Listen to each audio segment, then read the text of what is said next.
Hi, I'm Christine Churchill, and welcome to Thursday Thoughts. So today we're talking about burnout. Your people are burned out. We already know burnout was a thing prior to the pandemic, but I can tell you that it's worse now. And the pandemic was like adding fuel to this fire of burnout. And I think a lot of our organizations tried really hard, right? They tried to help everybody set up their home office, do some virtual happy hours, virtual bingo, kind of like wellness checks. So they were trying, but I don't know that that's actually what ticked the box. So in 2019, the World Health Organization actually defined burnout as a syndrome conceptualized as resulting from chronic workplace stress that has not been successfully managed. So that tells us what? That tells us that while the team members are experiencing burnout, the workplace needs to be managing it better. There are 6 things that lead to burnout.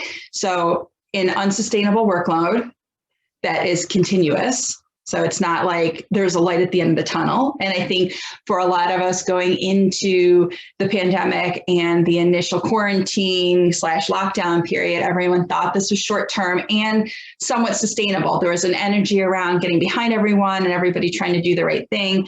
And at this point, this new reality is exhausting for a lot of people. There's a perceived lack of control. That's the second thing that can cause burnout.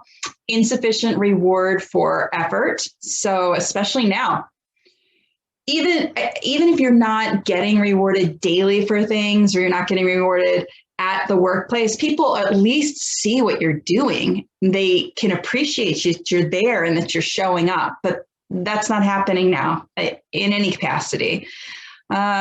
Lack of supportive community. This is especially key for a lot of millennials. Millennials are really the ones who have risen to the top as far as saying that they've experienced burnout, and a good reason or high reason for this happening for them specifically is the loneliness factor. Lack of fairness. So I see lack of fairness as being something that is more the fairness as perceived by others. So something could be fair, but it might not be perceived as fair to someone else. So really making sure team members understand, or that you're communicating why things are happening within the organization the way that they are, so that maybe those team members don't feel slighted or that something isn't fair. And then that perhaps your team members in a job they shouldn't be in, a mismatched value or skill for the job that they have or the organization they're with. So these are the 6 core things that will lead to burnout. And what can we do as an organization? I mean, virtual happy hours have run their course. They're not fixing it. And I'm pretty sure a lot of people got tired of those after a while.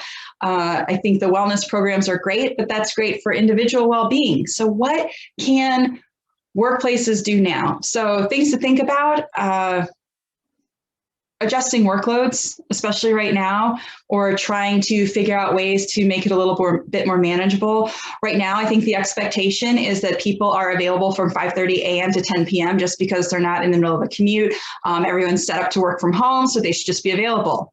Stop it. If you're doing it, stop it. It's not right. There are team members who are thinking that that's what is expected of them, even if it's not. You could be an early morning riser and you're firing off all your emails to your team in the morning. Make sure they understand that it's not required that they respond to you immediately. That's just your process. Don't make it become their process, because not everybody's going to be okay with that. See if you can make their work hours or their ability to work more flexible, adaptable to some of the things that they're going through at home, whether it's kids or taking care of parents or anything. You know, what we do find is, you know, a lot of the millennials who are suffering from loneliness, right? They're also overworked because they don't have the excuse or the ability to put their hand up and say, I've got a family that needs me. I got to draw a line in the sand. They just keep working and they keep working, and that's not okay.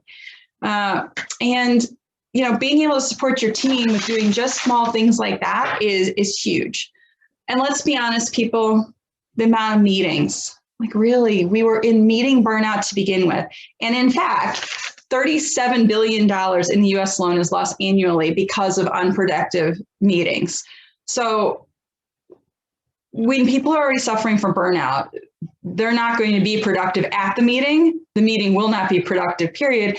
And the Zoom meetings are just, there's too many and it's too much. So, and people are often quite distracted. So figure out how to best utilize your team by the things that are going to move the dial for them for the hours that they're able to work. So these are our Thursday thoughts for today. If you want to know more about workplace burnout and how COVID has affected it, please join us for our 3-week webinar series on how COVID has affected the workplace. And we hope to see you there. The link is below in this email, so check it out.